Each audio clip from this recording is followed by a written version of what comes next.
Hello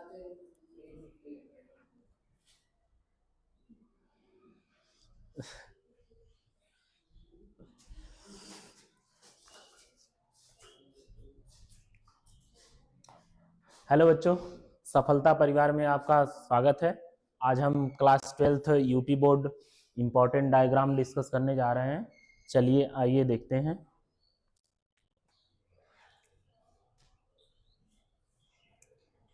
पहला diagram है मानव अंडाणु की संरचना। ठीक है, इसको हम डिस्कस करने जा रहे हैं। तो चलिए देखते हैं। ये हम इम्पोर्टेंट डायग्राम है, परीक्षा में पूछता है। ठीक है, मानव अंडाणु की संरचना। इसमें कुछ इम्पोर्टेंट टॉपिक हैं, इसमें देखेंगे। तो आइए, जैसे देखिए पीतक कला, ये अंडाणु की संरचना है। इसकी कुछ लेयर्स होती हैं। पीतक कला यानी इसको इंग्लिश में यॉल्क सेक बोलते हैं। जो अंडे का पीला भाग होता है, ठीक है, उसे क्या कहते हैं? पीतक कला या पीतक कोष कहते हैं, जो लेयर का बना होता है। इसके बीच में क्या होता है? केंद्रक होता है। बीच में क्या होता है? केंद्रक होता है। इसका जो इन्वायरमेंटल लिक्विड टाइप सब्सटेंस होता है, द्रव्य, इसको हम कोशिका द्रव्य कहते हैं। ठीक है, और इधर जोना पेलुसिडा और कोरोना रेडिएटा, ये दो लेयर होती हैं जो इंपॉर्टेंट होती हैं। ये जो ओवम है, जो अंडाणु है, इसके चारों तरफ जोना पेलुसिडा कोरोना रेडिएटा की लेयर्स होती हैं। ये दोनों लेयर्स का मेन फीचर्स क्या होता है, मेन फंक्शन क्या होता है? ये मतलब एक से अधिक स्पर्म को ओवम से निषेचन होने से क्या करती हैं? रोकने का कार्य करती है। एक झिल्ली का आवरण होती है। ठीक है, तो ये इंपॉर्टेंट है और बोर्ड के एग्जाम में पूछता है। इसके बाद नेक्स्ट देखते हैं हम लोग। ठीक है ना, नेक्स्ट क्या है? देखिए, ये स्त्री जनन तंत्र का आरेखी चित्रण है। स्त्री जनन तंत्र का आरेखी चित्रण है। इसमें डायग्राम बनाते समय डायग्राम बना लेंगे और इसमें लेबलिंग क्या होती है? जरूरी होती है। ठीक है ना, तो लेबलिंग में इधर देखिए क्या है, सबसे ऊपर देखिए ये अंडाशय है, ओवरी है। ये क्या है? ओवरी। और इधर क्या है? झालरदार कीप है, यानी फिंगर लाइक प्रोजेक्शन बोलते हैं इसको। क्या बोलते हैं? Finger like projection. इनका मेन फीचर्स क्या होता है? ओवरी में क्या बनते हैं? प्राइमरी, सेकेंडरी, टर्सरी फॉलिकल्स बनते हैं। प्राइमरी, सेकेंडरी और टर्सरी फॉलिकल्स बनते हैं। तो फिंगर लाइक प्रोजेक्शन क्या करता है? मेन मतलब इसका प्रॉपरली ऐसे मूवमेंट करता रहता है, क्योंकि ओवम क्या होते हैं? नॉन मोटाइल्स होते हैं, गतिशील नहीं होते, गति नहीं कर पाते हैं। इसलिए फिंगर लाइक प्रोजेक्शन जो होता है, ओवम को क्या करता है? कैच करने का कार्य करता है, पकड़ने का कार्य करता है। और ये जो अंडवाहिनी दिखती है, ये अंडवाहिनी तीन भाग में क्या होती है? डिवाइड होती है। इसका मेन पार्ट होता है, यानी तीन भाग में डिवाइड का मतलब कि इसका एक झालरदार कीप होता है, दूसरा इस्थमस होता है, एम्प्यूला रीजन होता है, और तीनों को मिलाकर हम इसको क्या बोलते हैं? एम्प्यूलरी इस्थमस जंक्शन बोलते हैं। तो यानी ये वाला भाग क्या है? यहाँ एम्प्यूला भाग है, तो इसको क्या कहते हैं? Ampulla region. और एम्प्यूला रीजन का मतलब एम्प्यूला भाग बोलते हैं। तो यहाँ क्या होता है? जैसे ही ये ओवम यहाँ आता है तो इसको सेकेंडरी oocyte में अरेस्ट हो जाता है। क्या हो जाता है? सेकेंडरी oocyte में अरेस्ट हो जाता है। और ये ऊपर का भाग थोड़ा सा ये वाला भाग होता है, इसको हम क्या कहते हैं? फंडस कहते हैं। क्या कहते हैं? फंडस। क्या कहते हैं? फंडस। ये फंडस रीजन है, फंडस भाग है। और जो क्या होता है? हाईली फैटी टिश्यूज, यहाँ पर ज्यादा मात्रा में क्या पाए जाते हैं? फैट होते हैं, थोड़ा सा फूला हुआ भाग होता है। ठीक है ना, ये वाला पार्ट क्या है? गर्भाशय है। और गर्भाशय यानी इसको ओम या बच्चेदानी भी कहते हैं। तो इसमें तीन स्तर होते हैं, गर्भाशय के तीन स्तर। एक यहाँ दिया है, मध्य स्तर है, अंत स्तर है, और एक और स्तर होता है सबसे बाहर वाला, जिसको हम क्या कहते हैं? पेशीय इसको बाह्य स्तर या पेशीय स्तर कहते हैं। इसको हम बाह्य स्तर बोलते हैं, बाह्य स्तर। ये बाह्य स्तर है। ठीक है, ये क्या है? बाह्य स्तर। इसके बाद आ जाइए, इसमें जो है कि अंतःस्तर, इसको इंग्लिश में एंडोमेट्रियम कहते हैं। बाह्य स्तर फीमेल एक्सटर्नल जेनेटिकल ट्रैक्ट, यानी इसको बाह्य गर्भाशय की बाह्य स्तर क्या होती है, बच्चे के जन्म के समय कॉन्ट्रैक्ट एंड रिलैक्सेशन होता है इसमें। और ये मध्य स्तर एंडोमेट्रियम यानी अंतः स्तर क्या होती है, हर महीने क्या होती है, खूब ढेर सारा ब्लड वेसल्स लेकर एक मोटी परत बनती है। और परत इस इंतजार में बनती है कि यदि निषेचन होगा, निषेचन होने के बाद जो इम्ब्रियो होगा, वो इम्ब्रियो क्या होगा, इस दीवार से अटैच होगा और प्लेसेंटा का फॉर्मेशन करेगा। जैसे मान लो कि ये फीमेल एक्सटर्नल जेनेटिकल का बाह्य जननांग है, यहां से मिलियंस की संख्या में जब स्पर्म ऐसे आगे बढ़ेंगे, स्पर्म आगे बढ़ेंगे, जैसे स्पर्म आगे बढ़ेंगे तो ओवम से क्या करेंगे, निषेचन करेंगे। तो निषेचन जब करेंगे, निषेचन करेंगे तो n plus n equal to 2n, और 2n के फलस्वरूप क्या बनता है, युग्मनज। क्या बनता है, युग्मनज। ठीक है ना, युग्मनज बनता है। ठीक है ना, तो युग्मनज बनेगा, और युग्मनज जो बनेगा वो क्या होता है, एक कोशिकीय होता है। और एक कोशिकीय युग्मनज में क्या होता है, भ्रूणी परिवर्धन होता है। भ्रूणी परिवर्धन के पश्चात क्या होता है, इसमें क्या होता है कि जैसे विदलन होगा, क्या होगा, विदलन। विदलन दो तरह का होता है, विदलन दो तरह का होता है, एक अंशभंजी विदलन होता है, पूर्णभंजी विदलन होता है। विदलन किसे कहते हैं, यानी जो जाइगोट बना है, इम्ब्रियो बना है, जो युग्मनज बना है, उसमें तीव्र समसूत्री विभाजन द्वारा कोशिकाओं में निरंतर वृद्धि को क्या कहते हैं, विदलन कहते हैं। कोशिकाओं में निरंतर वृद्धि को विदलन कहते हैं। तो यहीं पर विदलन की प्रोसेस भी होती है, यानी एक से ए युग्मनज एक सेल है, एक सेल से दो सेल, मतलब कि ए सीधा सा बोले तो इधर देखो n plus n equal to 2n बना। इसके बाद 2n सेल के बाद एक सेल बनती है जिसे हम क्या कहते हैं, ब्लास्टोमियर कहते हैं। क्या कहते हैं, ब्लास्टोमियर। इसके बाद 2 से 1 से 2 और 2 से 4, 4 से 8, इस सेल स्टेज को हम क्या कहते हैं, क्या कहते हैं, मारुला स्टेज। क्या कहते हैं, मारुला स्टेज। इसके बाद एक सेल, इसके बाद आगे एक सेल बनती है जिसे हम क्या कहते हैं, 8 से 16 और 16 से 32 सेल स्टेज को हम क्या कहते हैं, इसको हम बोलते हैं ब्लास्टुला स्टेज। ब्लास्टुला स्टेज,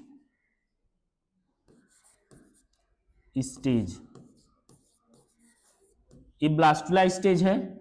और ब्लास्टुला स्टेज में क्या होता है कि इसमें एक परत बनती है और एक पुटिका बनती है, और पुटिका में कुछ पार्ट ऐसे होते हैं जिन्हें हम क्या कहते हैं, इसको हम कहते हैं ट्रोफोब्लास्ट सेल। क्या कहते हैं, ट्रोफोब्लास्ट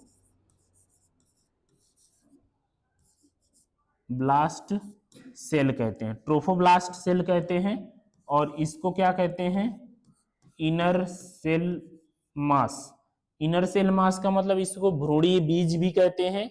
और ये होता है, इसको बोलते हैं ब्लास्टोसिस्ट कैविटी। क्या बोलते हैं, ब्लास्टोसिस्ट कैविटी, ब्लास्टोसिस्ट कैविटी बोलते हैं, जिसमें उल्ब द्रव्य क्या होता है, भरा रहता है। इसके बाद एक स्टेज और आती है जिसे हम क्या कहते हैं, गैस्ट्रुलावस्था। और गैस्ट्रुलावस्था में क्या होता है, 3 जनन स्तरों का क्या होता है, निर्माण होता है। और इम्प्लांटेशन जो होता है, इम्प्लांटेशन का मतलब ये ब्लास्टुला अवस्था में जो इम्ब्रियो यहाँ बनता है, वो इम्ब्रियो इस दीवार से क्या हो जाता है, ऐसे अटैच हो जाता है। ठीक है ना, ऐसे क्या हो जाता है, अटैच होता है।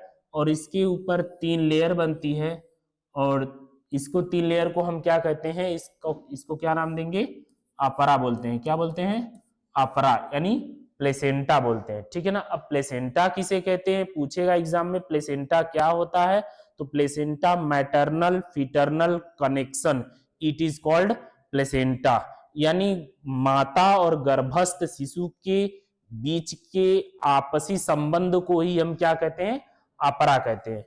अपरा के द्वारा 280 दिन, 40 सप्ताह और 9 महीने जो इम्ब्रियो होता है इसी दीवार से क्या होता है, अटैच रहता है, जुड़ा रहता है। दोनों साइड, लेफ्ट और राइट साइड दोनों साइड ओवरी होती है, जिसमें ओवम का क्या होता है, फॉर्मेशन होता है। ठीक है ना। एक टॉपिक आती ऊजेनेसिस, मतलब शुक्रजनन और अंडजनन। ठीक है ना। अंडजनन क्या होता है, तो अंडजनन का मतलब होता है कि एक स्त्री में क्या होता है, जन्म से पहले, जन्म के बाद नहीं, गर्भकाल के 7वें माह में अंडाशय का निर्माण हो जाता है और जन्म के बाद न तो अंडे बनते हैं न तो जुड़ते हैं। ठीक है ना। प्रॉपरली वो क्या होते हैं, नष्ट होते रहते हैं। यदि निषेचन, क्योंकि अगर हम ये डायग्राम पढ़ते हैं तो इसमें दो चेंज आते हैं, एक ओवेरियन चेंज होता है, एक यूटेराइन चेंज होता है। ओवेरियन चेंज का मतलब कि हमेशा वो हर महीने ओवरी में, अंडाशय में परिवर्तन होंगे। अंडाशय में प्राइमरी सेकेंडरी टर्सरी फॉलिकल्स का निर्माण होता है, यानी पुटिकाएं बनती हैं। और इन पुटिकाओं में क्या होता है कि इन पुटिकाओं में से एक परिपक्व ग्राफियन पुटिका का क्या होता है, निर्माण होता है, जो हर महीने आतर्व चक्र के 14वें दिन क्या होती है, रप्चर करती है, फटती है और ओवम क्या होते हैं, बाहर आते हैं। इसके बाद दूसरा चेंज देखा जाए तो इसमें होता है, कहाँ होता है, गर्भाशय में होता है। और गर्भाशय में मेनली जो होता है एंडोमेट्रियम की लाइनिंग होती है। और एंडोमेट्रियम की लाइनिंग जो होती है हर महीने खूब ढेर सारा ब्लड वेसल्स लेके, ये जो परत होती है हर महीने ढेर सारा ब्लड वेसल्स लेकर क्या होती है, एक मोटी परत बनती है। निषेचन होने की स्थिति में यहाँ पर एक दीवार बनती है जिसे हम क्या कहते हैं, अपरा कहते हैं। इसके बाद अगर निषेचन न होगा तो एंडोमेट्रियम की लाइनिंग प्लस जो ओवम रिलीज हुआ ये क्या हो जाते हैं, नष्ट हो जाते हैं और पुनः 1 से 5 दिन ब्लीडिंग के रूप में बाहर आते हैं, जिसे हम आतर्व चक्र के रूप में कहते हैं या आतर्व चक्र कहते हैं। ठीक है ना। इसके बाद आगे देखिएगा, ये इंपॉर्टेंट तीसरा डायग्राम है शुक्राणु की संरचना, जो कि हर साल लगभग पूछ ही देता है। ठीक है ना। शुक्राणु की संरचना में क्या है, देखिए शुक्राणु की संरचना मतलब 3 भाग में क्या होता है, डिवाइड होता है। इसका सबसे ऊपरी भाग क्या कहलाता है, मध्य कहलाता है, शीर्ष कहलाता है, यानी शीर्ष भाग है, हेड भाग है। दूसरा इसका भाग है मध्य भाग है और तीसरा इसका भाग पूंछ है। ठीक है ना। ये क्या होता है, 3 भाग में, मानव स्पर्म क्या होता है, 3 भाग में डिवाइड होता है। ये 3 भाग में, यानी सबसे ऊपर वाला भाग शीर्ष भाग है, दूसरा क्या है मध्य भाग है और तीसरा क्या है, पूंछ भाग है। ठीक है ना। इसमें हम देखेंगे, सबसे एक एक पार्ट को डिस्कस करेंगे। तो इसमें क्या होता है, देखिए इसमें सबसे पहला भाग है जीव द्रव्य कला। जीव द्रव्य कला का मतलब होता है, यानी एक शुक्राणु के चारों तरफ एक पतली झिल्ली नुमा आवरण पाया जाता है, उसे हम क्या कहते हैं, जीव द्रव्य कला कहते हैं। ये जो बाहरी आवरण है हेड वाला पार्ट का, उसे हम क्या कहते हैं, जीव द्रव्य कला कहते हैं। ये हेड पार्ट में एक एंजाइम होता है जिसे हम अग्रपिंडक या एक्रोसोम एंजाइम कहते हैं, जो शुक्राणु के शीर्ष भाग पर पाया जाता है। इसका मेन फीचर्स क्या होता है, मेन फंक्शन होता है, इसका मेन फंक्शन होता है जो फीमेल ओवम होता है, जो फीमेल ओवम होता है, मान लो ये स्पर्म है और इसके ऊपर क्या है, ये एक्रोसोम एंजाइम यानी अग्रपिंडक यानी एक्रोसोम एंजाइम है। कौन सा एंजाइम है, एक्रोसोम एंजाइम है। ये एक्रोसोम एंजाइम का कार्य क्या होता है, हमने अभी बताया है कि ओवम के चारों तरफ एक पतली मेम्ब्रेन होती है जिसे हम कोरोना रेडिएटा और जोना पेलुसिडा कहते हैं। क्योंकि ओवम के साथ एक ही स्पर्म क्या कर सकता है, निषेचन कर सकता है। एक से अधिक स्पर्म एक साथ ओवम के साथ निषेचन करेंगे तो प्रेगनेंसी क्या हो जाएगी, डिस्ट्रॉय हो जाएगी। क्योंकि जो इसके ऊपर जो एक्रोसोम एंजाइम होता है वह क्या करता है, इस दीवार को आसानी से तोड़ने का कार्य करता है, नहीं आसानी से तोड़ देता है। और इसका स्पर्म का जो अनुवांशिक पदार्थ होता है वह इसके अंदर क्या हो जाता है, प्रवेश कर जाता है और 2n स्ट्रक्चर बना लेता है, नहीं युग्मनज का निर्माण कर लेता है।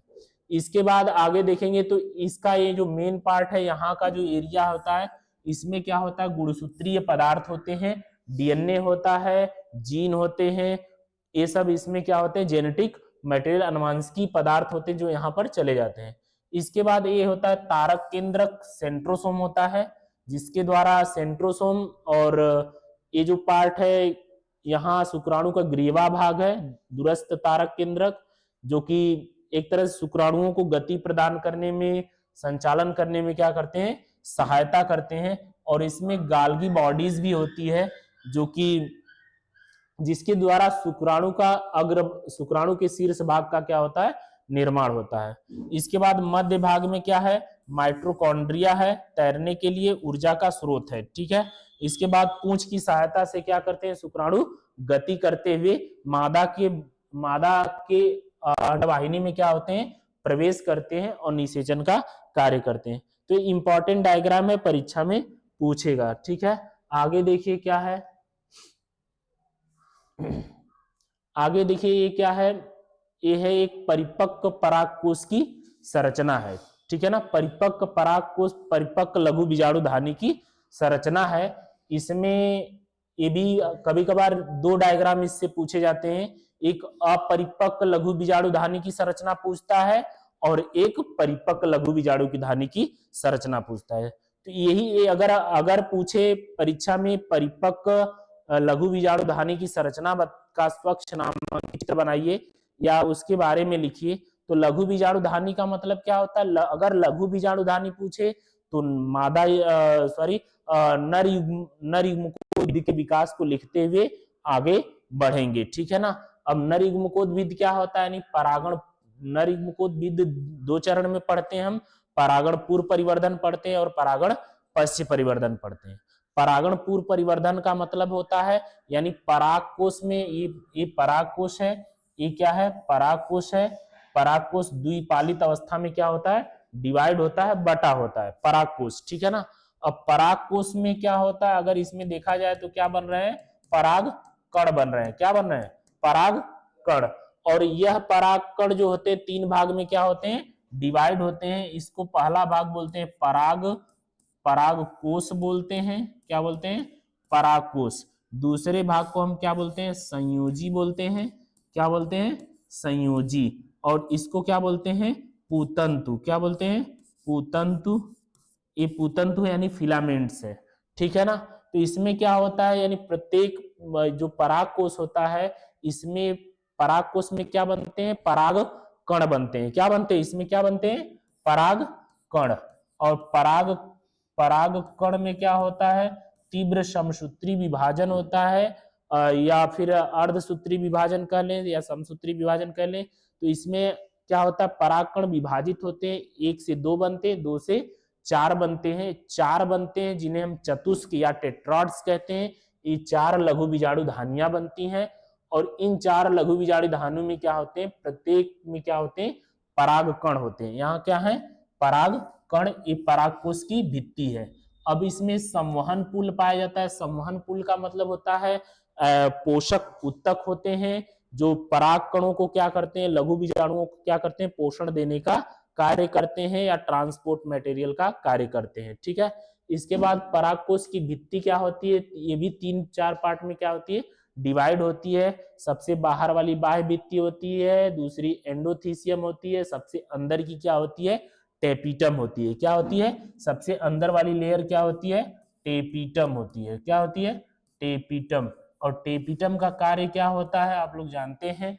यह टेपिटम क्या करता है, यानी सारी भित्ति, जैसे बाह्य भित्ति हो गई, एंडोथीसियम हो गई, टेपिटम हो गई, जब पूरी भित्ति सूख जाती है तो परागकोश का क्या होता है, स्फुटन होता है। और जहां से स्फुटन होगा उसे रंध्रक बोलेंगे, छिद्र बोलेंगे, जहां से परागकण क्या होते हैं, बाहर आते हैं, ठीक है ना। ये पूरा स्ट्रक्चर क्या है, परागकोश का है। टेपिटम क्या कार्य करता है, पलते हुए लघु बीजाणुओं को क्या करता है, पोषण प्रदान करता है। यानी जो पराग, ये जो परिपक्व परागधानी है, लघु बीजाणुधानी है, इसमें जो परागकण होते हैं उसको पोषण देने का कार्य करता है। लेकिन कब करता है, जैसे हमने एक अपरिपक्व वाला पढ़ा और एक परिपक्व। अपरिपक्व में जब परागकण अपरिपक्व होते हैं उस समय टेपिटम उनको क्या करता है, पोषण प्रदान करता है। जैसे ही लघु बीजाणुधानी परिपक्व हो जाती है तो चारों स्तर सूख जाते हैं और ये क्या होते हैं, परागकण क्या होते हैं, मुक्त होते हैं, बाहर आते हैं। ठीक है, आगे देखिए अगला डायग्राम हम देखते हैं।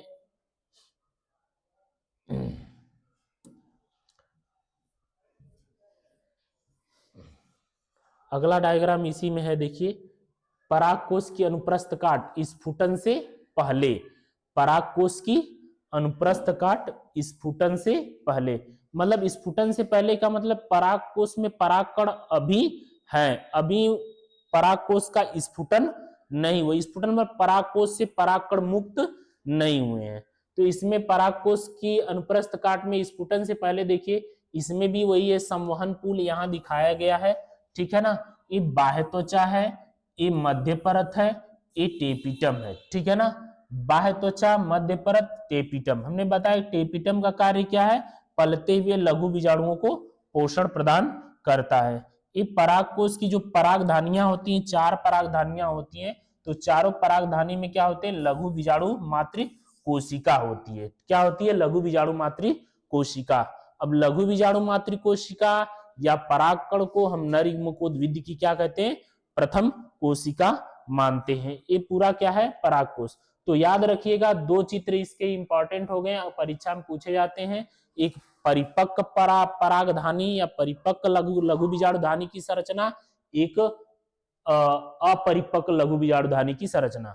तो अपरिपक्व में पूछे तो ये वाला डायग्राम, और परिपक्व में पूछे तो परागकोश का स्फुटन वाला डायग्राम आप लोग बनाएंगे। इसको आगे देखिए क्या है इसमें, ये देखिए क्या है, ये बीजांड की संरचना है, एनाट्राफस ओव्यूल। ठीक है ना, अब बीजांड पढ़े हैं, बीजांड से क्या बनता है, बीज का निर्माण होता है। बीजांड अध्यावरण के आधार पर 3 प्रकार के होते हैं, एक अध्यावरणी, द्विअध्यावरणी और अध्यावरणहीन होते हैं। ठीक है ना, तो अगर इसमें ये देखा जाए तो ये बीजांड है, तो बीजांड की संरचना में बीजांड का सबसे ऊपरी भाग क्या कहलाता है, निभाग कहलाता है। निभाग, बीजांड का सबसे ऊपरी भाग निभाग कहलाता है। और ये बीजांड, इसके बीजांड के अंदर एक लिक्विड टाइप सब्सटेंस पाया जाता है, यानी द्रव्य पाया जाता है, जिसे हम क्या कहते हैं, बीजांड काय कहते हैं। क्या कहते हैं, बीजांड काय कहते हैं। और ये है अध्यावरण, और अध्यावरण के आधार पर बीजांड कितने प्रकार के हो जाएंगे, 3 प्रकार के, एक अध्यावरणी, द्विअध्यावरणी और अध्यावरणहीन। ठीक है ना, जैसे पढ़े हैं कि पूछा जाता है कि फल का निर्माण किससे होता है, तो फल का निर्माण किससे होता है, अंडाशय से होता है। और फल अंडाशय की भित्ति से फल भित्ति का क्या होता है, निर्माण होता है। फल भित्ति भी पढ़े हैं, फल भित्ति कितने प्रकार की होती है, 3 प्रकार की होती है, बाह्य फल भित्ति, अंतः फल भित्ति, मध्य फल भित्ति। ठीक है ना, कभी कभार परीक्षा में पूछता है एक मांसल फल का चित्र बनाइए। ठीक है ना, तो एक मांसल कोई एक उठा के आम का चित्र बना दीजिएगा और तीनों भित्ति दिखा दीजिएगा, जैसे इक्सोकार्प, मेसोकार्प, इंडोकार्प, यानी बाह्य फल भित्ति, मध्य फल भित्ति, अंतः फल भित्ति। ठीक है ना, इसके बाद ऊपर की जो 3 कोशिकाएं होती हैं, इन्हें हम क्या कहते हैं, प्रतिमुखी कोशिका कहते हैं। इनका गुणिता स्तर कितना होता है, n होता है। कितना होता है, n, यानी अगुणित कोशिकाएं होती हैं जो सबसे ऊपर यानी निभाग की तरफ पाई जाती हैं, चलाजल सिरे की तरफ पाई जाती हैं, जिन्हें हम प्रतिमुखी कोशिका कहते हैं। इसके बाद ये जो स्ट्रक्चर दिख रहा है, अंदर का स्ट्रक्चर दिख रहा है बीजांड के, उसको हम क्या कहते हैं, भ्रूणकोश कहते हैं। क्या कहते हैं, भ्रूणकोश कहते हैं। और भ्रूणकोश आवृत्ति बीजी पौधों में निषेचन स्थल होता है। क्या होता है, निषेचन स्थल, जहां पे निषेचन की क्रिया होती है। ठीक है, इसके बाद अगर निषेचन यहां देखा जाए तो इसमें एक टॉपिक आता है, बहुत इंपॉर्टेंट है, पूछा जाता है, दोहरा निषेचन पर टिप्पणी लिखिए, या दोहरा निषेचन किसे कहते हैं। तो याद रखिएगा दोहरे निषेचन को एस.जी. नवास्चिन नामक वैज्ञानिक ने फ्रिटिलेरिया एवं लिलियम के पौधे में इसे खोजा था। ठीक है ना, अब द्विनिषेचन किसे कहते हैं, यानी भ्रूणकोश के भीतर, ये जो भ्रूणकोश दिख रहा है, इस भ्रूणकोश के भीतर निषेचन की क्रिया 2 बार होती है, इसीलिए इसे दोहरा निषेचन कहते हैं। क्या कहते हैं, दोहरा निषेचन कहते हैं। तो ये एरिया जो है इसे हम भ्रूणकोश कहते हैं। इसके बाद बीच में 2 केंद्रक होते हैं, जिन्हें हम ध्रुवी केंद्रक कहते हैं। इनका गुणिता स्तर कितना होता है, 2n होता है, यानी 2n यानी द्विगुणित होते हैं। क्या होते हैं, द्विगुणित। अब ये द्विगुणित कैसे होते हैं, इधर देखो द्विगुणित कैसे होते हैं, मतलब कि एक केंद्रक निभाग की तरफ से आया है, दूसरा केंद्रक बीजांड द्वार की तरफ से गया है, तो इसका गुणिता स्तर कितना हो गया, 2n, यानी मतलब 2n हो गया। तो इसके बाद इसमें 3 कोशिकाएं नीचे की तरफ है, तो सबसे ऊपर की कोशिकाएं क्या होती है, अंड कोशिका, जिसका गुणिता स्तर कितना होता है, n होता है। क्या होता है, n। और नीचे की 2 कोशिकाएं जिन्हें हम क्या कहते हैं, सहायक कोशिका कहते हैं, और अंड कोशिका और सहायक कोशिका मिलकर क्या बनाती है, अंड समुच्चय का निर्माण करती है। अंड समुच्चय में कौन सी कोशिकाएं भाग लेती हैं, तो अंड कोशिका और सहायक कोशिका। लेकिन याद रखना कि निषेचन के समय जैसे ही पराग नलिका बीजांड द्वार से होते हुए भ्रूणकोश में प्रवेश करती है, तो सहायक कोशिकाएं क्या हो जाती हैं, नष्ट हो जाती है। और सहायक कोशिका नष्ट होगी प्लस कायिक केंद्रक यानी कायिक कोशिका जो पराग नलिका में रहता है, वो भी क्या हो जाता है, नष्ट हो जाता है। और यहां पर क्या बनते हैं, अंगुलीनुमा प्रवर्ध बनते हैं, जिन्हें हम फिंगर लाइक प्रोजेक्शन कहते हैं। और यह फिंगर लाइक प्रोजेक्शन, अंगुलीनुमा प्रवर्ध रासायनिक चिपचिपे पदार्थ स्त्रावित करते हैं, जिससे पराग नलिका को एक गाइडेंस मिलता है, एक रास्ता मिलता है भ्रूणकोश में प्रवेश करने का।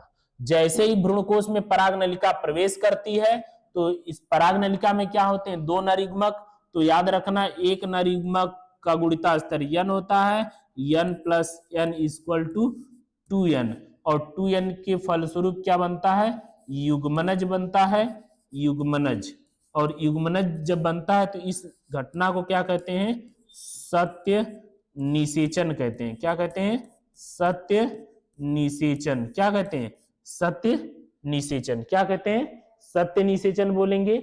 और दूसरा, ये पहला हो गया, दूसरा होता है कि मतलब ये ध्रुव केंद्रक है, जिस इसमें एक नरयुग्मक और रहेगा, तो एक नरयुग्मक प्लस ध्रुव केंद्रक गुणिता स्तर 2n, और 2n के फलस्वरूप बोलते हैं त्रिक संलयन। क्या बोलते हैं, त्रिक संलयन। और त्रिक संलयन के फलस्वरूप क्या बनेगा, पेन का निर्माण होता है। पेन का पूरा नाम क्या होता है, प्राइमरी इंडोस्पर्म न्यूक्लियस, यानी प्राथमिक भ्रूणपोष केंद्रक, जो पलते हुए भ्रूण को पोषण देने का कार्य करता है। तो इस तरह यानी बीजांड के अंदर भ्रूणकोश के भीतर 2 बार निषेचन की क्रिया होती है, इसीलिए इसे दोहरा निषेचन कहा जाता है। ये परीक्षा में पूछेगा। इसका ये भाग है संवहन पुल का है, और ये भाग इसका क्या है, बीजांड वृंत है। जिस स्थान से बीजांड जुड़ा होता है उस स्थान को बीजांड वृंत कहा जाता है, और ये स्थान इसका क्या होता है, नाभिका का होता है, हाइलम का होता है।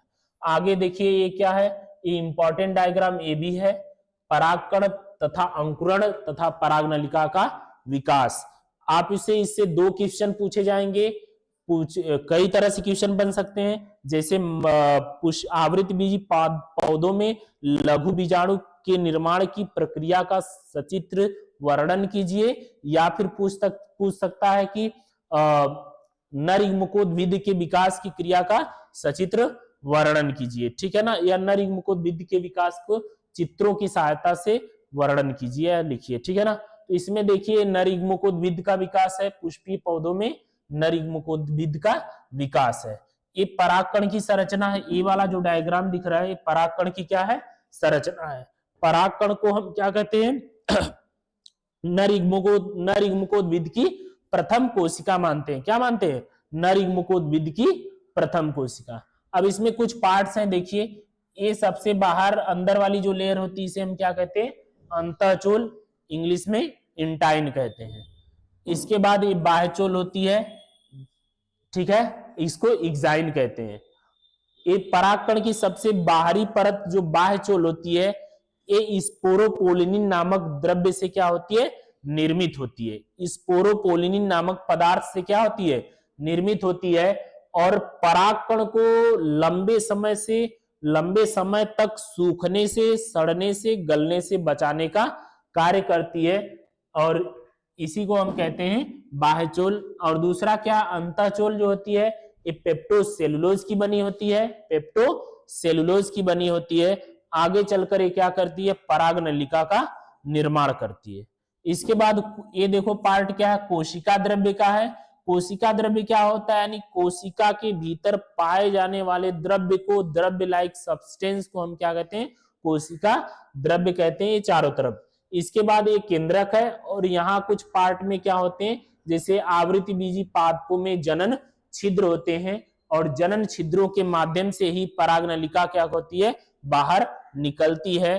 पराग एक नली के रूप में निकलती है, जिसे हम क्या कहते हैं, पराग नलिका कहते हैं। ठीक है ना, तो ये डायग्राम यानी याद रखना। इसके बाद जब विभाजन होगा, अर्धसूत्री विभाजन होगा, क्योंकि नर युग्म को द्विविद को हम दो चरण में पढ़ते हैं, एक परागण पूर्व परिवर्धन, दूसरा परागण पश्चिम परिवर्धन। तो ये परागण पूर्व परिवर्धन का डायग्राम है, क्या है, ऊपर का परागण पूर्व परिवर्धन का डायग्राम है। ठीक है ना, अब परागण पूर्व परिवर्धन में क्या होता है, पराग कोश में रहते हुए पराग कणों के विकास को परागण पूर्व परिवर्धन कहते हैं। अभी पराग कोश से बाहर नहीं आए हैं, पराग कोश में ही उनका क्या हो रहा है, विकास हो रहा है, वृद्धि हो रही है, तो उसे क्या बोलेंगे, परागण पूर्व परिवर्धन बोलेंगे। क्या बोलेंगे, परागण पूर्व परिवर्धन। अब अगर इसमें देखा जाए कि अर्धसूत्री विभाजन होगा, तो केंद्रक क्या होंगे, डिवाइड होंगे। एक केंद्रक से दो केंद्रक बन जाएंगे, एक बड़ा केंद्रक बनेगा जिसके नलिका केंद्रक या कायिक कोशिका कहते हैं, और एक छोटा जो परिधि के ऊपर चला जाएगा उसे हम क्या कहते हैं, जनन कोशिका कहते हैं। क्या कहते हैं, जनन कोशिका। और जनन कोशिका को चारों तरफ से घेरे हुए एक परत पाई जाती है, जिसे हम कैलोज परत कहते हैं। क्या कहते हैं, कैलोज परत। क्या कहते हैं, आगे दिया वाला डायग्राम, तो ये जनन कोशिका है, फिर से विभाजित होगी तो एक नलिका केंद्रक बनेगा जिसे हम नली केंद्रक, और जनन, ये जनन केंद्रक है, जनन कोशिका है, जनन केंद्रक, और जनन कोशिका को चारों तरफ से घेरे हुए एक परत पाई जाती है जिसे हम कैलोज भित्ति या कैलोज परत कहते हैं। यह कैलोज परत खूब कार्बोहाइड्रेट, प्रोटीन, वसा की बनी होती है। ठीक है, फिर इसके बाद देखेंगे, इस वाले डायग्राम में देखेंगे तो यानी जो रितिकाएं, छोटी छोटी रितिकाएं होती हैं, खाद्य रितिकाएं होती हैं, जो भोजन का संचयन करती हैं। इसके बाद आगे जो जनन छिद्रों के माध्यम से ये जो परागकण की कायिक कोशिका है, नली केंद्रक है, ये नलिका के रूप में बाहर खिसकता है, जिसे हम क्या कहते हैं, पराग नलिका कहते हैं। ये इंपॉर्टेंट डायग्राम है। और पराग नलिका में क्या होते हैं, दो नरिगुमक होते हैं और एक कायिक केंद्रक यानी नलिका केंद्रक, और ये स्ट्रक्चर पूरा पराग नलिका। और पराग नलिका की खोज किसने किया था, जेबी अमीकी नामक वैज्ञानिक ने पार्चुलेका पौधे में सबसे पहले पराग नलिका को देखा था। सबसे लंबी पराग नलिका जो पाई जाती है वो मक्का के पौधे में पाई जाती है। ठीक है ना, तो याद रखना इस डायग्राम को। आगे देखिए, ये डायग्राम किसका है, गुरु बीजाणु का निर्माण। यानी गुरु बीजाणु, अगर लघु बीजाणु पूछे तो नर युग्मकोद्भिद का विकास लिखेंगे, और गुरु बीजाणु धानी पूछे या गुरु बीजाणु जनन पूछे या मादा युग्मकोद्भिद का विकास पूछे तो ये वाला डायग्राम उसमें मेंशन करेंगे। ठीक है ना, ये वाला डायग्राम का मतलब सीधी सी बात है कि इसमें क्या होता है, यानी गुरु बीजाणु का निर्माण यानी प्रारंभिक प्रपशु कोशिका है, ये अध्यावरण है, और उपत्वचा प्राथमिक कोशिका भित्ति और प्राथमिक जनन कोशिका। ठीक है ना, अब गुरु बीजाणु का निर्माण कैसे होता है, तो इसमें देखो क्या होता है कि कुछ कोशिकाएं क्या होती है, नष्ट हो जाती है। ठीक है ना, आगे हम बता रहे हैं इसमें कैसे होता है। ठीक है, तो यानी ये क्या होता है, एक क्रियात्मक गुरु बीजाणु मात्र कोशिका जिसका गुणिता स्तर कितना होता है, 2n होता है। इसका गुणिता स्तर कितना होता है, 2n होता है। कितना होता है, 2n। और 2n में से क्या होता है, इधर देखेंगे तो इसमें क्या होता है, समसूत्री विभाजन होता है। क्या होता है, समसूत्री विभाजन। समसूत्री विभाजन होगा, एक केंद्रक से कितने बन जाएंगे, दो केंद्रक बनेंगे। क्या बनेंगे, दो से कितने बनेंगे, 4 केंद्रक बनेंगे, और 4 में से 3 क्या हो जाएंगे, नष्ट। क्या हो जाएंगे, नष्ट हो जाएंगे। बचेगा केवल शेष एक केंद्रक बचेगा, और इस केंद्रक को हम क्या कहते हैं, क्रियात्मक गुरु बीजाणु मात्र कोशिका कहते हैं। क्या कहते हैं, क्रियात्मक गुरु बीजाणु मात्र कोशिका। तो अब इस कोशिका में क्या होता है, जो क्रियात्मक गुरु बीजाणु मातृ कोशिका है, क्रियात्मक गुरु बीजाणु मातृ कोशिका,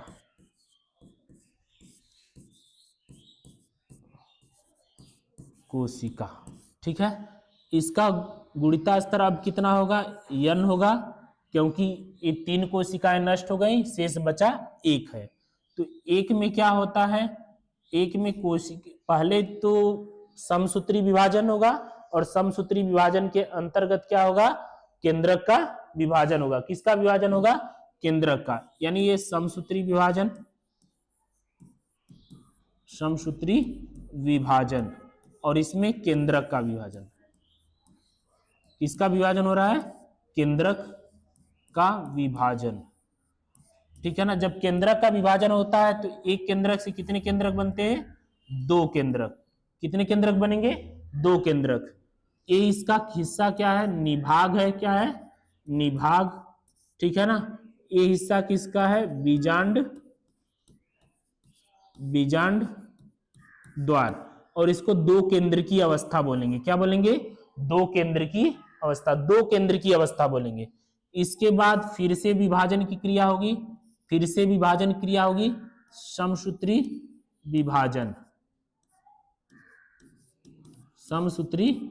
विभाजन होगा, और फिर से क्या होगा, केंद्रक का विभाजन, ठीक है ना। तो कितने केंद्रक बन जाएंगे, अब बनेंगे, मतलब कि ये देखो, अब बनेंगे मतलब कि 2 बनेंगे, और इसको हम 4 केंद्र की अवस्था कहते हैं। इसके बाद अगर देखा जाए तो आगे देखो,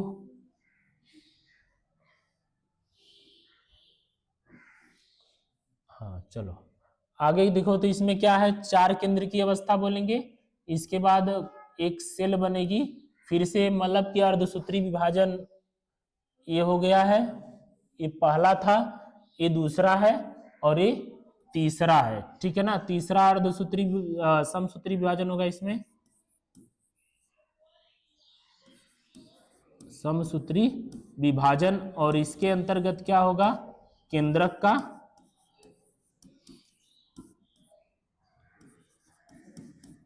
का विभाजन। और इसमें जब विभाजन होगा तो कुल कितने केंद्रक बन जाएंगे, 8 केंद्रक। कितने बन जाएंगे, 8 केंद्रक। कितने बन गए, 8 केंद्रक। इसको 8 केंद्र की अवस्था बोलेंगे। क्या बोलेंगे, 8 केंद्र की, मतलब पूरे मादा युग्मकोद्भिद के विकास में अगर देखा जाए तो कितने बार समसूत्री विभाजन होंगे, 3 बार समसूत्री विभाजन होंगे, और तीनों बार किसका विभाजन होगा, केंद्रक द्रव्य का विभाजन। तो एक केंद्रक से कितने केंद्रक बन जाएंगे, 2, और 2 से कितने बनेंगे, 4, 4 से कितने बनेंगे, 8। 8 केंद्र की अवस्था जब बन जाएगी तो इसके बाद केंद्रकों का क्या करेंगे, अरेंजमेंट करेंगे, उनको व्यवस्थित करेंगे। और जब व्यवस्थित करेंगे तो यहां से मान लीजिए ये केंद्रक बन गए, तो इनको व्यवस्थित करेंगे तो क्या करेंगे, 2 कोशिकाएं ऊपर, एक सेंटर में रखेंगे, यानी 3, और इधर एक, और इधर और इधर। तो इन कोशिकाओं को हम ध्रुव केंद्रक बोलेंगे, याद रखना इसको, और इन्हें हम प्रतिमुखी कोशिका बोलेंगे। इसको क्या मतलब अभी नहीं, तो इसके बाद ये स्ट्रक्चर बन गया, अरेंजमेंट। तो फिर इसके बाद समसूत्री विभाजन होगा। क्या होगा, समसूत्री विभाजन। देखो, समसूत्री विभाजन, और इसके अंतर्गत हम क्या करेंगे, कोशिका द्रव्य का विभाजन करेंगे। किसका विभाजन करेंगे, कोशिका द्रव्य का। अब कोशिका द्रव्य का करेंगे तो सीधे से क्या बनेगी, भित्ति निर्माण होगा। किसका निर्माण होगा, भित्ति का निर्माण होगा। याद रखना, ये डायग्राम इंपॉर्टेंट है, परीक्षा में पूछेगा, ठीक है ना। इसमें भित्ति का निर्माण होगा, तो इस कोशिका को हम प्रतिमुखी कोशिका बोलेंगे, प्रतिमुखी कोशिका। और इसके बाद इसको हम बोलेंगे ध्रुव कोशिका, ध्रुव केंद्रक या ध्रुव कोशिका। इसको बोलेंगे अंड कोशिका, अंड कोशिका। और इन दोनों कोशिकाओं को हम बोलते हैं सहायक कोशिका। क्या बोलेंगे? सहायक कोशिका। ठीक है ना, ये सहायक कोशिका। ये अंड कोशिका और सहायक कोशिका मिलकर क्या बनाती है? अंड समुच्चय का निर्माण करती हैं, जो कि पूरा मादा युग्मकोद्भिद का क्या है? स्ट्रक्चर है। आगे देखेंगे, इस इंपॉर्टेंट है, परीक्षा में पूछेगा। ठीक है ना। ये वाला डायग्राम देखिए क्या है? लघु बीजाणु जनन है। लघु बीजाणु जनन का मतलब क्या होता है? यानी बताए हैं, परागकण मात्र कोशिका होती है, द्विगुणित होती है, अर्धसूत्री विभाजन फर्स्ट, अर्धसूत्री विभाजन सेकेंड होता है। तो इसके बाद आगे चलकर क्या होती है? 4 अगुणित कोशिकाओं का निर्माण होता है, जिन्हें हम क्या कहते हैं? चतुष्क कहते हैं। ठीक है ना। इसके बाद ये डायग्राम देखिए, क्या है? इंपॉर्टेंट है। ठीक है ना, परीक्षा में पूछता है। तो ये वाला द्विबीजपत्री पादपों में भ्रूण के विकास का सचित्र वर्णन कीजिए। द्विबीजपत्री पौधों में भ्रूण के विकास का वर्णन कीजिए, या कभी कभार पूछ देता है हृदयाकार भ्रूण की संरचना का नामांकित चित्र बनाइए। हृदयाकार भ्रूण का चित्र बनाइए। तो यही, अगर हृदयाकार भ्रूण पूछे तो यही वाला डायग्राम बनाएंगे, बाकी सब नहीं बनाएंगे। ये वाला, ठीक है ना, हृदयाकार ये वाला है, तो ये वाला बनाएंगे, ये वाला पूरा नहीं बनाएंगे। तो इसमें क्या होता है? देखो, इसमें भी सेम प्रोसेस मादा युग्मकोद्भिद के जैसा ही होता है, जैसे उसमें होता है वैसा ही होता है। ठीक है ना। तो इसमें निलंब, ऊपर वाली क्या होती है कोशिकाएं? पुटिका कोशिका कहलाती है, और 6 से 10 कोशिकाएं जो होती है, जिन्हें हम निलंबक कोशिका, और इधर की कोशिका अधस्फीतिक कोशिका कहलाती है। ठीक है ना। इसके बाद आगे जब विभाजन होगा तो इसमें सेम विभाजन, अर्धसूत्री विभाजन होगा, केंद्रक का डिवीजन होगा, एक जनन कोशिका बनेगी, एक कारी कोशिका बनेगी। ठीक है ना। फिर इसके बाद अगर पूरा विभाजन देखेंगे तो इसमें क्या होता है? ऊपर वाली जो कोशिका होती है निलंबक कोशिका होती है, खलास हो जाती है, मूलांकुर है, बीजपत्र है, ये प्रांकुर है। ये मूलांकुर क्या होता है? इससे आगे चलकर जड़ का निर्माण होता है। किसका निर्माण होता है? जड़ का। और बीज पत्र का मतलब जो कॉटिलिडन, बीज का आवरण जो होता है, बीज का आवरण, उसे हम क्या कहते हैं? बीजावरण कहते हैं, या फिर सीधा से बात कहते हैं कि अध्यावरण कहते हैं, या बीज पत्र भी कह सकते हैं। ये बीज वाला जो भाग दिख रहा है, इसको हम क्या कहते हैं? प्रांकुर कहते हैं। क्या कहते हैं? प्रांकुर। और इस प्रांकुर से क्या होता है? आगे चलकर तने का क्या होता है? निर्माण होता है। किसका निर्माण होता है? तना बनता है। और हृदयाकार भ्रूण, केवल अगर परीक्षा में पूछे तो हृदयाकार भ्रूण में ये वाला डायग्राम मेंशन करेंगे, इस डायग्राम को बनाएंगे अच्छे से। ठीक है ना। आगे देखो, एक इसका है, एक संकर संकरण क्रॉस है, जबकि आ जाएगा ये पूरा। ठीक है ना। एक संकर संकरण का मतलब क्या होता है? जब ये मेंडल की आनुवंशिकता चैप्टर से है, तो जब एक जोड़ी भी पर्यायी लक्षण को ध्यान में रखते हुए संकरण कराया जाता है तो उसे एक संकर संकरण कहते हैं। तो इसमें देखो कि एक संकर संकरण क्रॉस हमने बता रखा है। तो इसमें देखेंगे तो कैपिटल टी, स्मॉल टी के एक लंबा और एक बौना लेकर क्रॉस कराया गया है। और F1 पीढ़ी में क्या हुए? पौधे कैसे प्राप्त हुए? सभी विषम युग्मजी लंबे हुए हैं। क्यों लंबे हुए हैं? क्योंकि एक गैमिट इधर से आया है, एक गैमिट इधर से आया है। तो इसमें एक अप्रभावी है, दूसरा प्रभावी है। एक क्या है? अप्रभावी, दूसरा प्रभावी है। तो याद रखना कि हमेशा जो कैपिटल टी है वो प्रभावी होता है, और प्रभावी वाला लक्षण अपने अप्रभावी को प्रदर्शित होने से रोक देता है, विकसित होने से रोक देता है। इसलिए F1 पीढ़ी में अप्रभावी लक्षण कभी व्यक्त नहीं होते, प्रदर्शित नहीं हो पाते हैं। इसीलिए मेंडल के पहले नियम में क्या होते हैं? सभी पौधे लंबे प्राप्त होते हैं। इसीलिए मेंडल के पहले नियम को हम क्या कहते हैं? प्रभाविता और अप्रभाविता का नियम कहते हैं, क्योंकि इसमें एक लक्षण प्रभावी था, दूसरा अप्रभावी था। इसके बाद ये देखो, डाइहाइब्रिड क्रॉस है। डाइहाइब्रिड क्रॉस अगर द्विसंकर संकरण पूछे या सीधा पूछे, मेंडल के स्वतंत्र अवयवन का रेखा चित्रों के माध्यम से वर्णन कीजिए, या मेंडल के द्विसंकर संकरण को समझाइए रेखा चित्रों के माध्यम से। तो याद रखना, इसको हमने बता रखा है कि कैसे करना है। गैमीट्स पहले बनाना है। डाई हाइब्रिड किसे कहते हैं? मेंडल ने जब एक समय में दो जोड़ी लक्षणों को एक साथ लेकर संकरण कराया था तो उसे हम क्या कहते हैं? द्विसंकर संकरण कहते हैं, डाई हाइब्रिड क्रॉस कहते हैं, या स्वतंत्र अवयवन का नियम कहते हैं। मेंडल ने एक ही समय में दो लक्षण पीले गोल पीले बीज, झुर्रीदार हरे बीज लिया था। ठीक है ना। हमें क्या करना है? एक गैमिट यहां से लेना है, एक गैमिट यहां से लेना है। तो capital R capital Y small Y एक क्या हो जाएंगे? बन जाएंगे। ठीक है, इसको कर लेंगे। गैमिट्स नहीं निकालने आता होगा तो गैमिट्स आसानी से क्या कर सकते हैं? चार खाने का चक्कर बोर्ड करके हम आसानी से गैमिट बना लेंगे। ठीक है ना। तो गैमिट बनाने के लिए हमें क्या लिखना है? कैपिटल आर है, कैपिटल वाई। तो हमें इसको लेना है। एक तरफ हम क्या ले लेते हैं? एक तरफ हम कैपिटल आर ले लेते हैं, एक तरफ स्मॉल आर, और कैपिटल वाई स्मॉल वाई। ठीक है, इधर देखिए कैपिटल आर कैपिटल वाई हो जाएगा। गैमिट इधर उधर हो सकते हैं तो इधर हम कर लेते हैं कैपिटल वाई स्मॉल आर कर लेते हैं, और इधर क्या कर लेते हैं? कैपिटल आर स्मॉल वाई, और इधर कर लेते हैं स्मॉल वाई स्मॉल आर। यही हमें क्या मिला है? गैमिट्स मिले हैं। ठीक है ना। क्या मिले हैं? गैमिट्स मिले हैं, जिसके द्वारा हम क्या कर सकते हैं? आसानी से निकाल सकते हैं। ठीक है ना।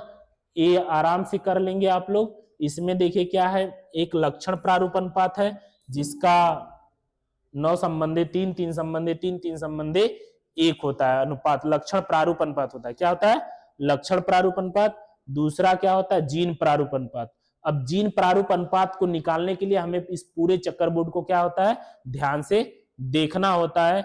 जैसे इसमें देखकर हम आसानी से निकाल सकते हैं। तो इसका जीन प्रारूप अनुपात कितना आएगा? 12 12 24 12 1 आएगा। मतलब 1 संबंधी 2, 2 संबंधी 2, 2 संबंधी 4, 4 संबंधी 1, 1 संबंधी 2, 2 संबंधी 1, 2 संबंधी 1। इसका क्या आएगा? जीन प्रारूप अनुपात आएगा। अब लक्षण प्रारूप अनुपात किसे कहते हैं? वे लक्षण जो हमें दिखाई नहीं देते हैं, जो प्रदर्शित लक्षण प्रारूप अनुपात जो हमें दिखाई देते हैं यानी प्रदर्शित होते हैं, उन्हें क्या कहते हैं?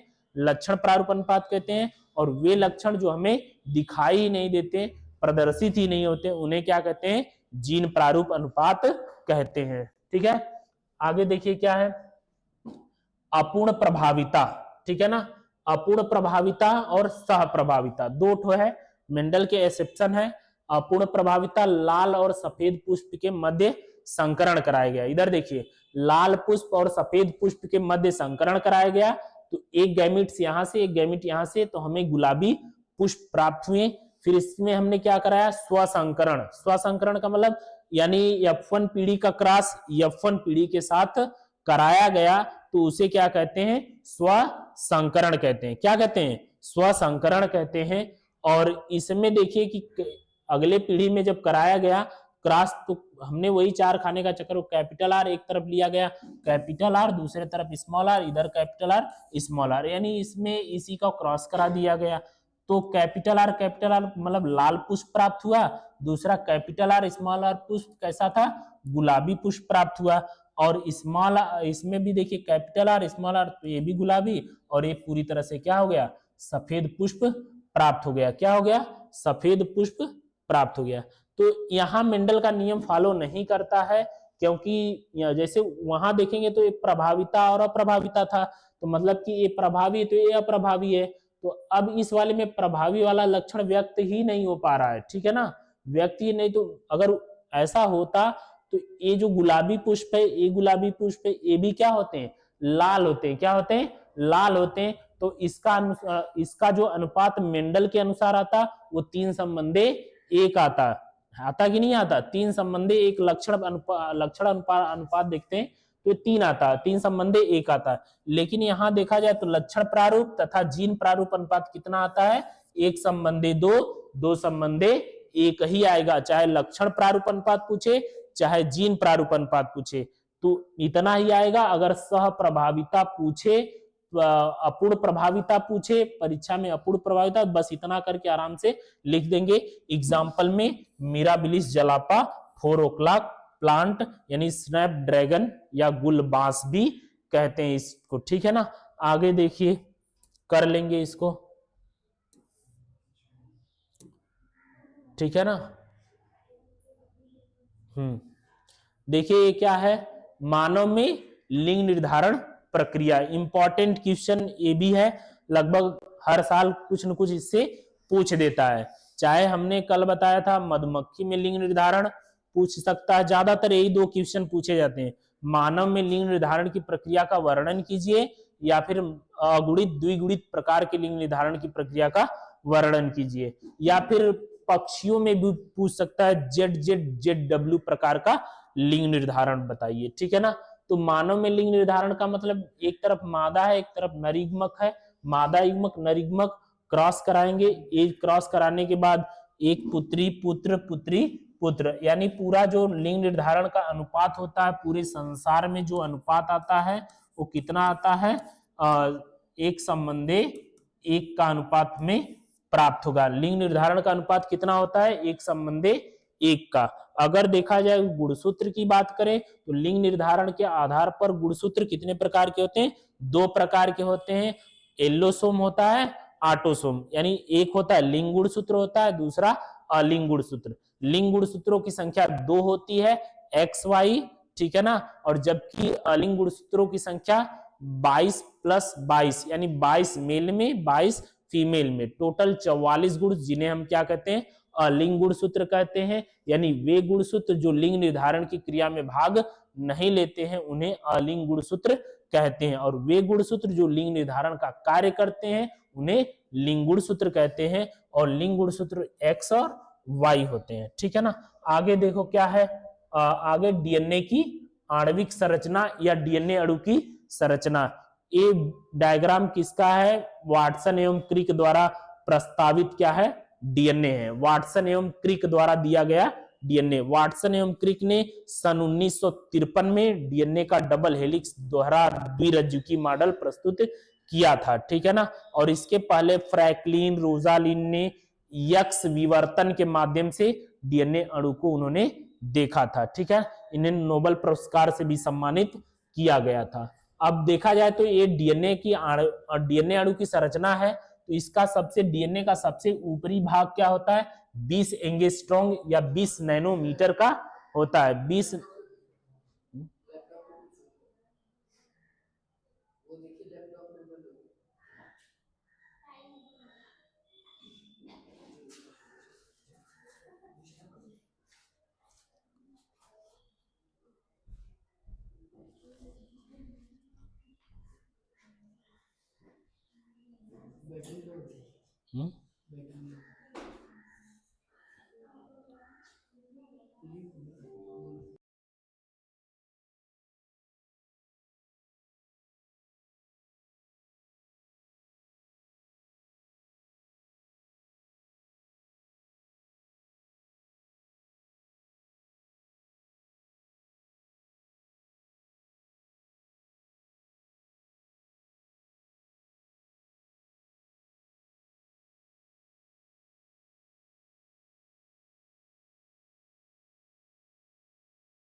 चलो हो गया काम खत्म।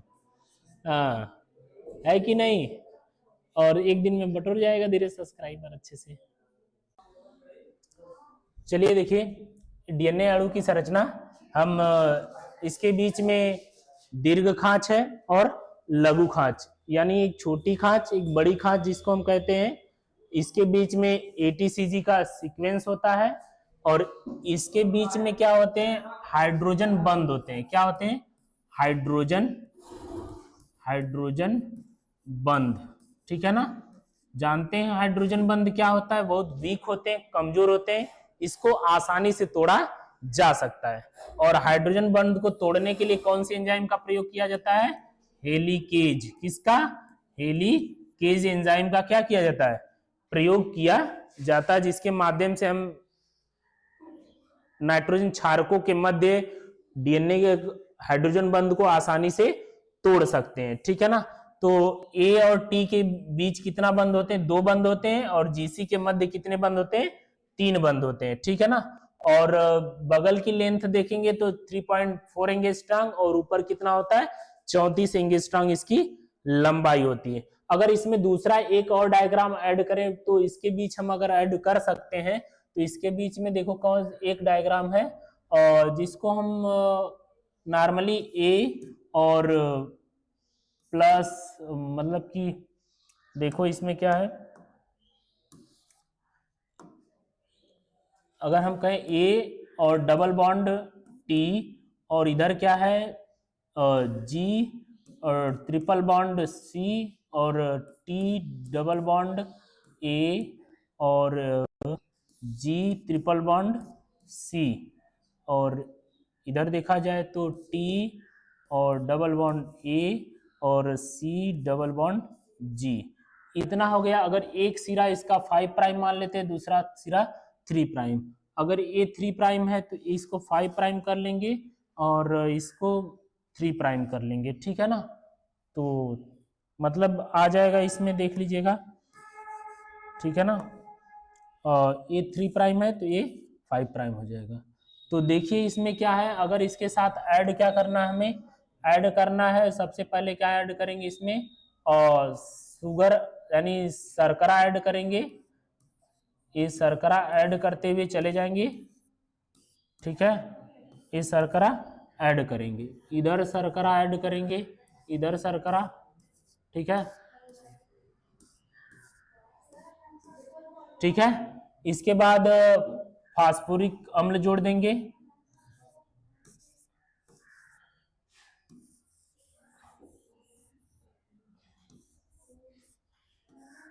ऐसे जोड़ते चले जाएंगे, फास्फोरिक अम्ल फास्फोरिक अम्ल फास्फोरिक अम्ल फास्फोरिक अम्ल, ऐसे जोड़ देंगे इसको, ठीक है ना? और ये आ जाएगा एक न्यूक्लियोटाइड। और डीएनए हमारा कैसा है? पॉलीन्यूक्लियोटाइड है। क्या है? पॉलीन्यूक्लियोटाइड। पॉलीन्यूक्लियोटाइड का मतलब एक से अधिक न्यूक्लियोटाइड से मिलकर क्या होता है? बना होता है, ठीक है ना?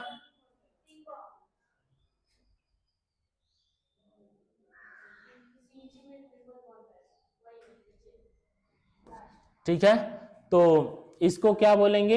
एक न्यूक्लियोटाइड। अगर परीक्षा में पूछे तो साथ में अगर मेंशन करना, ये डायग्राम बना दीजिएगा, बगल में ये डायग्राम भी आसानी से आप लोग इसको बना सकते हैं, ठीक है ना? आसानी से इसको कर सकते हैं। अगला नेक्स्ट देखिए क्या है, नेक्स्ट है डीएनए प्रतिकृतयन। क्या है? डीएनए प्रतिकृतयन इंपॉर्टेंट है, यूपी बोर्ड में पूछा जाता है, बोर्ड एग्जाम में। प्रोटीन संश्लेषण की क्रियाविधि का सचित्र वर्णन कीजिए या डीएनए प्रतिकृतयन की क्रियाविधि समझाइए। तो डीएनए प्रतिकृतयन की क्रियाविधि के माध्यम से हम इसको ओकाजाकी फ्रेगमेंट के माध्यम से भी डिस्कस कर सकते हैं और इस तरह भी डिस्कस कर सकते हैं। तो ये डीएनए द्विगुणन क्रियाविधि, डीएनए द्विगुणन का मतलब क्या होता है? डीएनए से डीएनए का बनना। डीएनए से डीएनए का बनना ही क्या कहलाता है? डीएनए द्विगुणन, डीएनए मल्टीप्लिकेशन कहलाता है। इसमें देखा जाए तो डीएनए मात्रिक डीएनए है और हेलिकेज एंजाइम द्विसूत्री डीएनए को क्या करता है? आप याद रखिएगा कि कुछ एंजाइम होते हैं, जैसे हमने नाम बता रखे हैं, हेलिकेज एंजाइम जो हाइड्रोजन बॉन्ड को तोड़ता है और डीएनए को खोलता है, ठीक है ना? एक होता है टोपो आइसोमरेज एंजाइम, टोपो आइसोमरेज फर्स्ट होता है, सेकंड होता है। ये डीएनए को मतलब एक तरह एक सिरे से ऐसे खोलता भी है और प्लस सिलने यानी जोड़ने का कार्य भी करता है, जोड़ने का कार्य भी करता है। तो याद रखिएगा ये हेलिकेज एंजाइम हो गया जो डीएनए के अंदर उपस्थित हाइड्रोजन बॉन्ड को क्या करता है, तोड़ता है। एक सूत्रीय बंधन प्रोटीन आधारित मात्र को नियमित करता है और डीएनए पॉलीमरेज जो डीएनए के नए रज्जुकों के निर्माण में क्या करता है, सहायता करता है, ठीक है ना। और ये प्राइमेज होता है, आरएनए प्राइमर भी बोलते हैं, आरएनए प्राइमर जो नए डीएनए के रज्जुकों में क्या करता है, निर्माण करता है, आगे चलकर नया डीएनए बनता है।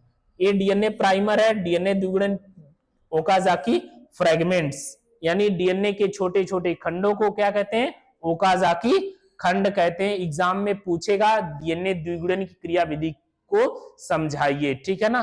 तो आराम से इसको कर लेंगे आप लोग। इसके बाद आगे देखिए ये क्या है, ये डायग्राम किसका है, न्यूक्लियोसोम का है। न्यूक्लियोसोम किसे कहते हैं, यानी न्यूक्लियोसोम का मतलब क्रोमेटिन धागे पर बार बार रिपीट होने वाली उप इकाई को क्या कहते हैं, न्यूक्लियोसोम कहते हैं। क्या कहते हैं, न्यूक्लियोसोम। और न्यूक्लियोसोम में ये क्या हिस्टोन अष्टक है, हिस्टोन अष्टक का मतलब कुछ हिस्टोन प्रोटीन होती है, हिस्टोन प्रोटीन। हिस्टोन प्रोटीन में क्या होता है, H1, H2A, H2B, H3, H4। जैसे हिस्टोन प्रोटीन क्या हो गई, ये हो गया H1, H2A, H2B और H3 और मल्टीप्लाई 2 से कर देंगे तो कितने हो जाएंगे, 4 दूना 8, कितने हो जाएंगे, 2 से 1 2 3, मतलब इसको थोड़ा समय के लिए भूल जाइए, 1 2 3 और ये 4, तो कितने हो जाएंगे, 8 हिस्टोन अष्टक बन जाएंगे, जिन्हें अष्टक कहते हैं या हिस्टोन ऑक्टामर कहते हैं। क्या कहते हैं, हिस्टोन ऑक्टामर। अब इसमें देखेंगे तो ये देखिए डीएनए है, डीएनए के धागे आपस में क्या होते हैं, लिपटे हुए थे। दो तरह की क्वाइलिंग होती है डीएनए में, एक पैरानिमिक होती है, प्लेक्टोनिमिक होती है। दो तरह की डीएनए की क्या होती है, क्वाइलिंग होती है, पैरानिमिक, प्लेक्टोनिमिक।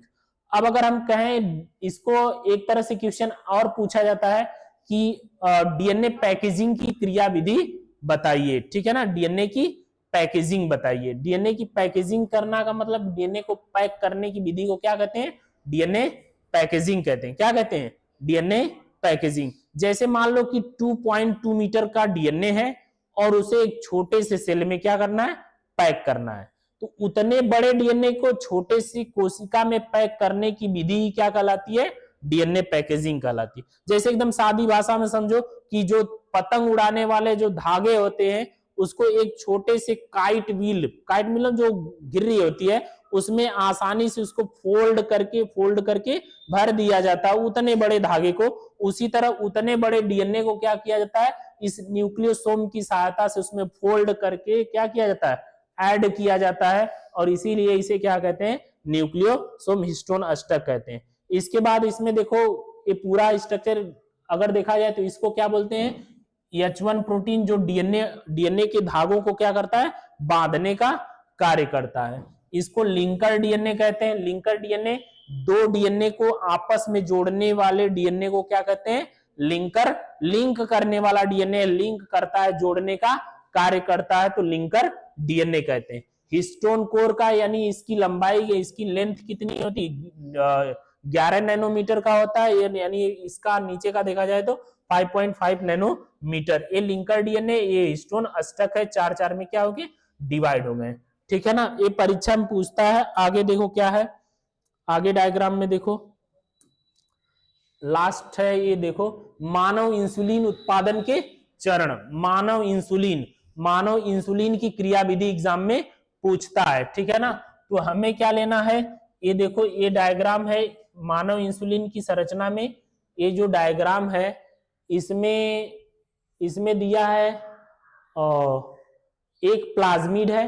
प्लाज्मिड किसे कहते हैं, जीवाणु कोशिका का अतिरिक्त डीएनए होता है जो सर्कुलर होता है, गोलाकार होता है, उसे हम प्लाज्मिड कहते हैं, ठीक है ना। अब हमने क्या करना है, ये जीवाणु कोशिका है, प्लाज्मिड को हमें प्रतिबंधन एंजाइम की मदद से क्या करना है, उसको जीवाणु कोशिका से काटकर बाहर निकालना है, ठीक है ना। यहां बाहर निकाल लेंगे। ये मानव इंसुलिन कोशिका है, ये इंसुलिन जीन है। क्या है? इंसुलिन उत्पन्न करने वाला एक जीन है जो इंसुलिन को उत्पन्न करता है। अब याद होगा इंसुलिन क्या होता है? अग्न्याशय की बीटा कोशिकाओं द्वारा स्त्रावित होता है। ठीक है ना? अग्न्याशय जानते हैं ना? अग्न्याशय, ठीक है ना? पैनक्रियाज जिसको कहते हैं, अग्न्याशय कहते हैं। तो उसी की बीटा कोशिकाओं द्वारा इंसुलिन का क्या होता है?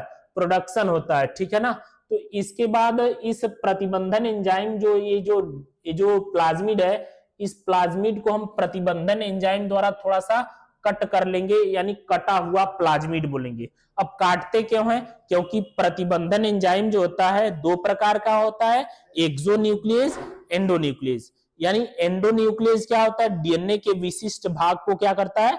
पहचानता है। और ये प्लाज्मिड कैसा है? जीवाणु का एक्स्ट्रा डीएनए मटेरियल है। और इसके मध्य भाग से हम जहां पर एटी रिच भाग होगा उसे आसानी से काट लेंगे प्रतिबंधन एंजाइम की सहायता से।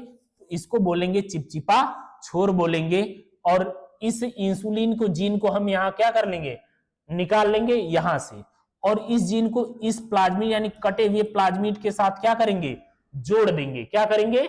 जोड़ देंगे। और यहां बनकर आ गया पुनर्योगज डीएनए। यानी पुनर्योगज डीएनए मतलब आरडीएनए, रिकॉम्बिनेंट डीएनए। अब ये प्लाज्मिड जो हो गया, ये तो केवल डीएनए बचा। प्लाज्मिड ई कोलाई सीरीज या ई कोलाई हो गया। और इसको हम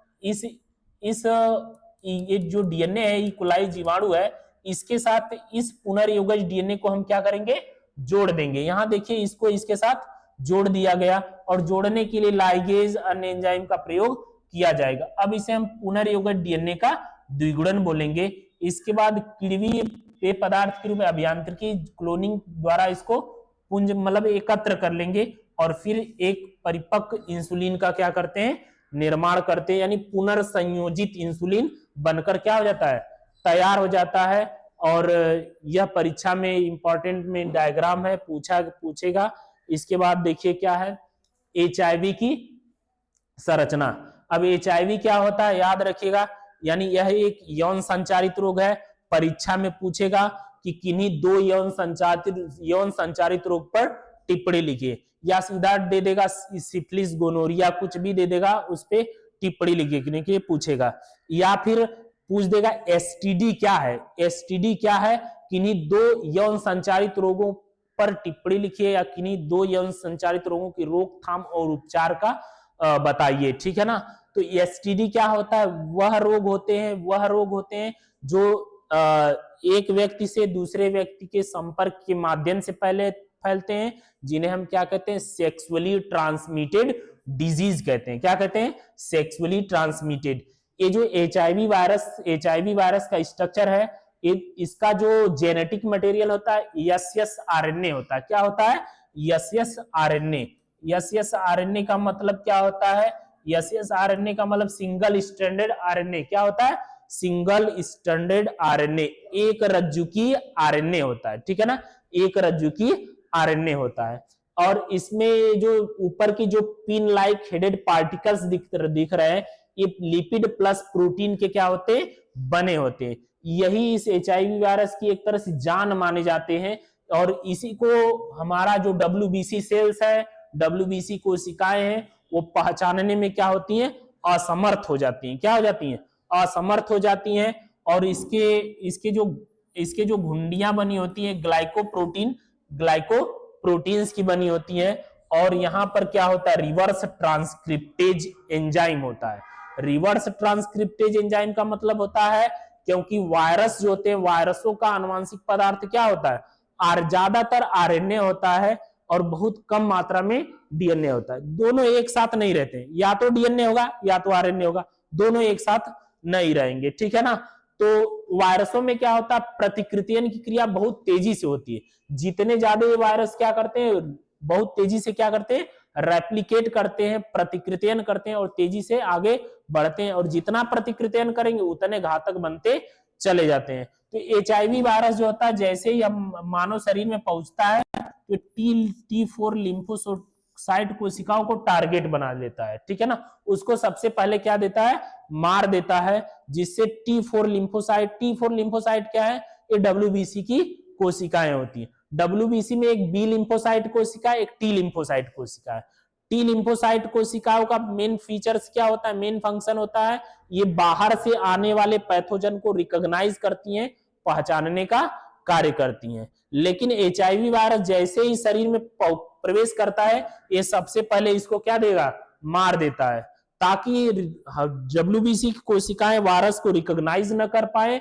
और एक T4 लिम्फोसाइट क्या देता है, इंफॉर्मेशन देता है बी लिम्फोसाइट कोशिका को। और बी लिम्फोसाइट कोशिका जो होती है वो प्रतिरक्षी वायरसों के खिलाफ, पैथोजन के खिलाफ प्रतिरक्षी अणुओं का क्या करती है, निर्माण करती है। ठीक है ना, याद रखना, निर्माण करती है, जिससे हम आसानी से रोगों से लड़ सकते हैं।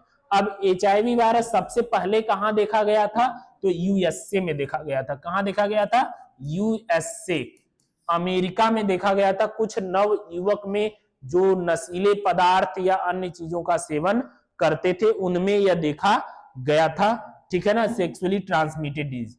और इसके बाद धीरे धीरे इंडिया में इसका प्रसार होता चला गया। और इसकी रोकथाम के लिए क्या होता है, बहुत सी बाधा विधियाएं दी जाती हैं। और जैसे इसमें ब्लड, रक्त दान करते समय रक्त की प्रॉपर जांच होनी चाहिए, संक्रमित इंजेक्शन से बचना चाहिए, एक दूसरे के संपर्क में आने से बचना चाहिए। ठीक है, इसके क्या होते हैं, आगे लिख दीजिएगा। इसके बाद लास्ट है प्रतिरक्षी अणु की संरचना। ये भी इंपॉर्टेंट डायग्राम है, पूछता है या पूछेगा प्रतिरक्षा क्या है, प्रतिरक्षी अणु की संरचना का सचित्र वर्णन कीजिए। या फिर पूछ सकता है कि प्रतिरक्षी कितने प्रकार के होते हैं, ये भी याद रखिएगा। तो प्रतिरक्षी क्या होते हैं, प्रतिरक्षी का मतलब क्या होता है, यानी ये प्रतिरक्षा प्रणाली होती है जो वायु के आकार की होती है, जो हमारे शरीर में रोगों से लड़ने से क्षमता प्रदान करती है। ठीक है ना, तो इसमें देखिए प्रतिजन बंधक स्थल होते हैं।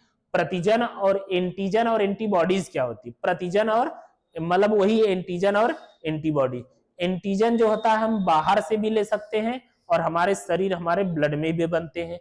और एंटीबॉडीज क्या होती हैं, हमारी वह प्रतिरक्षा प्रणाली होती है जो हमें रोगों से बचाने का कार्य करती है, फाइट करती है, उससे लड़ने का कार्य करती है। ठीक है ना, ये देखिए इसमें क्या होते हैं, जो यस दिख रहे हैं, इन्हें डाइसल्फाइड बंध कहते हैं, जो एक दूसरे से क्या होते हैं, जुड़े होते हैं। ये दीर्घ श्रृंखला है, लघु श्रृंखला है। ठीक है ना, अब प्रतिरक्षी अणु कितने प्रकार के होते हैं, 5 प्रकार के होते हैं, याद रखिएगा। 5 प्रकार के कौन कौन से होते हैं, नंबर 1 पे आता है, जैसे हम याद रखने के लिए एक ट्रिक है, GAMED। ठीक है ना, गेम्ड कर लेते हैं। तो इसमें पहले नंबर पे आता है IgG का मतलब क्या होता है, इधर देखो, IgG का मतलब क्या, इम्यूनोग्लोबुलिन गामा। इसका पूरा नाम क्या होगा, इम्यूनोग्लोबुलिन गामा। ठीक है ना, जो कि हमारे कहां पाए जाते हैं, एंटी सीरम में। कहां पाए जाते हैं, प्लाज्मा में, एंटी सीरम में ज्यादा मात्रा में पाए जाते हैं। ठीक है ना, इसके बाद देखो दूसरे नंबर पे आता है आपका IgA। क्या है, IgA कहां पाया जाता है, फर्स्ट मिल्क में पाया जाता है। किस में पाया जाता है, फर्स्ट मिल्क, जिसे हम कोलेस्ट्रम कहते हैं। और बच्चे को निष्क्रिय प्रतिरक्षा क्या करता है, प्रदान करता है। क्योंकि प्रतिरक्षा 2 प्रकार की, अगर देखा जाए तो कई प्रकार की होती है, जन्मजात प्रतिरक्षा होती है, उपार्जित प्रतिरक्षा होती है, सक्रिय प्रतिरक्षा होती है और निष्क्रिय प्रतिरक्षा होती है। जन्मजात प्रतिरक्षा का मतलब क्या होता है, जो जन्म से प्राप्त हो उसे जन्मजात प्रतिरक्षा कहते हैं। और उपार्जित प्रतिरक्षा का मतलब जो जन्म के बाद प्राप्त हो उसे उपार्जित प्रतिरक्षा। जैसे बच्चे का जन्म हुआ और बच्चे ने मां का मिल्क फीड किया और उसे किस प्रकार की प्रतिरक्षा प्राप्त हो गई, उपार्जित प्रतिरक्षा। और वो लंबे समय तक बच्चे को बीमारियों से क्या करेगी, बचाने का कार्य करेगी। ठीक है ना, तो याद रखना इसको। इसके बाद देखो क्या है, इसके बाद ये देखो तीसरा क्या है, तीसरा क्या है, IgM है। क्या है, IgM। IgA का पूरा नाम क्या होगा, इम्यूनोग्लोबुलिन अल्फा। और इसका पूरा नाम है इम्यूनोग्लोबुलिन म्यू। इम्यूनोग्लोबुलिन म्यू बोलते हैं। और इसके बाद ये भी हमारे प्लाज्मा में पाया जाता है। ठीक है, चौथा देखो क्या है, IgE। क्या है, IgE। IgE क्या होता है? इम्यूनोग्लोबुलिन ईओप्सिन बोलते हैं। क्या बोलते हैं? इम्यूनोग्लोबुलिन ईओप्सिन बोलते हैं। और यह एलर्जी प्रतिक्रिया यानी क्षय दाह मतलब उसको प्रदाह प्रक्रिया में क्या करता है? सहायता करता है। एलर्जी में क्या करता है? सहायता करता है। इसके बाद लास्ट है, देखो लास्ट है चौथा पांचवा है IgD, ठीक है ना। IgM जो होता है प्लेसेंटा को क्रॉस करके बच्चे को इम्यूनिटी प्रदान करता है, प्रतिरक्षा प्रणाली को विकसित करता है, ठीक है। तो याद रखना ये सब डायग्राम है जो इंपॉर्टेंट है, परीक्षा में हर साल पूछे जाते हैं। अच्छे से पढ़िए, ठीक है।